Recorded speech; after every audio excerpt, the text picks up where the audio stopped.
23 शवाल मुकर्रम का मतलब ये है कि आप में से अगर कोई बंदा एक सिपारा रोजाना पढ़ रहा होगा तो आज 23 सिपारे हो जाने चाहिए रमजान शरीफ के बाद। चले अगर मैं कहूं कि किसी बंदे ने रोजाना आधा सिपारा भी पढ़ा है तो कम से कम 11 सिपारे हो जाने चाहिए।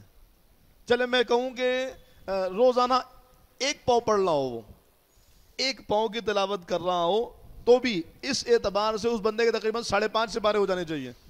आज 23वां रोजा है, आज 23 शव्वाल मुकर्रम है, तो गोया के 5, 5.5, 6 सिपारे उसके आज के दिन मुकम्मल हो जाने चाहिए।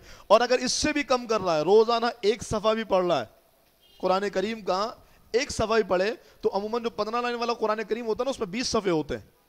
आज 23 तारीख है, तो अगर किसी ने रोजाना एक सफ़ा भी पढ़ा है ना तो उस एतबार से उसके एक सिपारे से ज्यादा हो गया। अगर किसी ने रोजाना एक रुकू भी पढ़ा है तो पहले सिपारे में 16 रुकू हैं, तो तकरीबन उसके 1.5 सिपारे हो जाने चाहिए।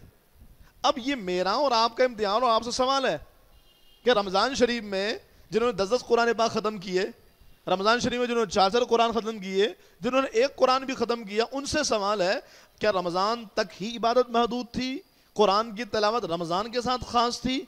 हमने तो ये बार बार रमज़ान की रातों में, रमज़ान के दिनों में हमने ये बार बार बातें आपसे कहीं, आपको बताई कि असल में रमज़ान की बरकत रमज़ान के बाद ज़ाहिर होती है।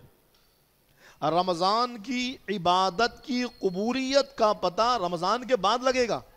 तो अगर कोई बंदा रमज़ान शरीफ में इबादत करता रहा, कुरान पढ़ता रहा, अल्लाह रसूल की रज़ा वाले काम करता रहा, उसे इस बात का इल्म कैसे होगा कि उसकी इबादत कबूल हो गई? वरना रमज़ान के बाद पता लगेगा। अगर रमज़ान के बाद भी मस्जिदों से जुड़ा हुआ है तो पता लगा रमज़ान की नमाजें मकबूल हो गए।